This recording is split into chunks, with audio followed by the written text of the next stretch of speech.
তো এই দৃশ্যটা বাংলাদেশে নির্বাচন আসলে খুব বেশি দেখা যায়, অর্থাৎ নতুন প্রজন্মের এনসিপি পর্যন্ত এই ট্রেন্ডটা কপি করে ফেলছে। এখন কেন আসলে এটা হয়? নির্বাচনে টুপি বা ঘুমটা দিলে কি ভোট বেশি পাওয়া যায়? আমার অ্যান্সার হচ্ছে না, বরঞ্চ মানুষের কাছে নেগেটিভ হয়। ধরেন সার্জিস হুট করে যখন টুপি মাথায় দিছে, দেওয়াটা খারাপ না।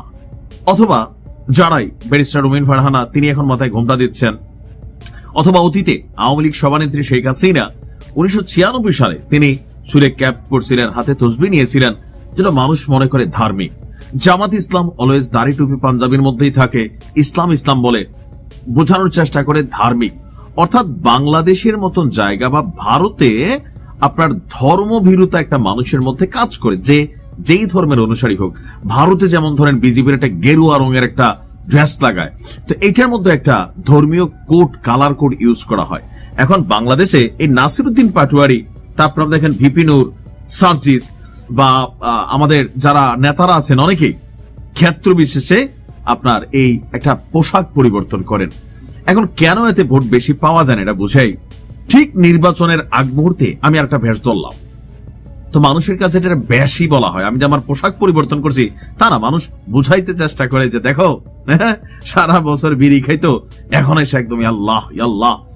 কে হয়তো অন্তর থেকে পরিবর্তন হয়ে যায়, হোপসো, বাট মানুষের কাছে মনে হয় বাটে পড়ছে।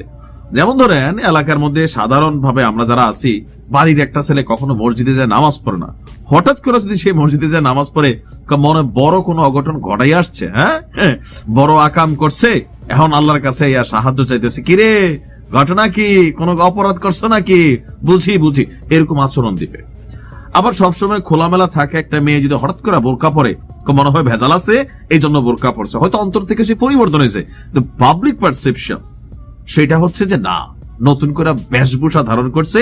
আর যখন ইলেকশনের আগে আপনি এটা করবেন, তখন মানুষ মনে করে মানুষের ভোট হাতানোর ধান্দা, আপনার এই সকল সুরত দিয়া ধর্মীয় একটা অনুভূতি তৈরি করা। আবার ধরেন নির্বাচনের আগে ঘন ঘন নামাজ পড়া, সারা বছর নামাজ টামাজ পড়ে নাই, বাট নির্বাচনের আগে যেখানে যায় নামাজ পড়ে, জানাজার মধ্যে ঘন ঘন উপস্থিত হয় ভোটের জন্য।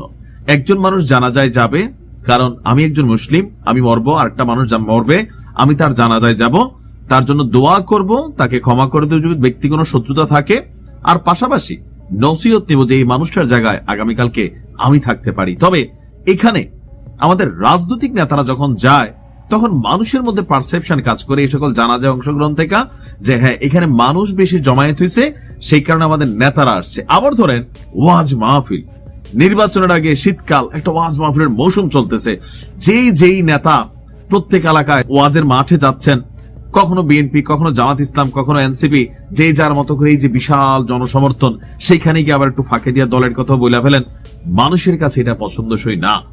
এখন এগুলাতে পরিবর্তন আসতেছে না, সেই দাবদাদার যুগ থেকে চলতেছে এখনো। এই নতুন প্রজন্ম এনসিপি যেই বেশ ধরছে, মাঝখানে বাকিদের তো আছেই। তবে আমার কাছে মনে হচ্ছে যে অনেকে আবার তার যে অরিজিনাল লুক সেটাতে আছেন। আমি নাম নিলাম না, আপনারা বুঝতেই পারেন যে স্বাভাবিক তিনি যেমন, নির্বাচনে ঠিক তেমনই আছেন। মানুষ গ্রহণ করবে তার ব্যক্তিত্বের মাধ্যমে, তার চরিত্রের মাধ্যমে। ঘন ঘন যে বেশ বদলানো যে অ্যাক্টিভিটিসটা, এটা কিন্তু মানুষের কাছে মানানসই না বা গ্রহণযোগ্য না। নির্বাচনে এই সকল বেশভূষা ধইরা এক সময় হয়তোবা ধরেন একটু অনুভূতি পাওয়া যাইতো, কারণ মানুষ ধর্মপ্রাণ, বাট এখন এটা কিন্তু পাওয়া যাবে না। যদি পরিবর্তন হইতে হয়, ভিতর থেকে হইতে হবে। ভোটের জন্য নিয়তের মধ্যে যদি গলত থাকে, ভাই আপনার সেই কাঙ্ক্ষিত মঞ্জিল বা লক্ষ্য আপনি পৌঁছাতে পারবেন না। ঘুমটা যদি দেন, নিয়ত করে ফেলেন এই ঘুমটা সরাবো না। টুপি যদি পরেন, পাবলিকের সামনে টুপি পরবেন, আর অন্য সময় টুপি পরবেন না, নির্বাচন গেলে আবার টুপি ফেলাই দিবেন, এই টুপি পরেন না ভাই। এটা ধর্মকে অবমাননা, ধর্মকে ব্যবহার, এগুলো মানুষ পছন্দ করে না। আর কেউ হয়তো অন্তর থেকে হেদায়েত হয়েও পড়তে পারে, ওই যে 10টা ভেজাইলা লুকের সাথে একটা সঠিক লুক থাকলে তারও কিন্তু ভেজাইলেই মনে হয়।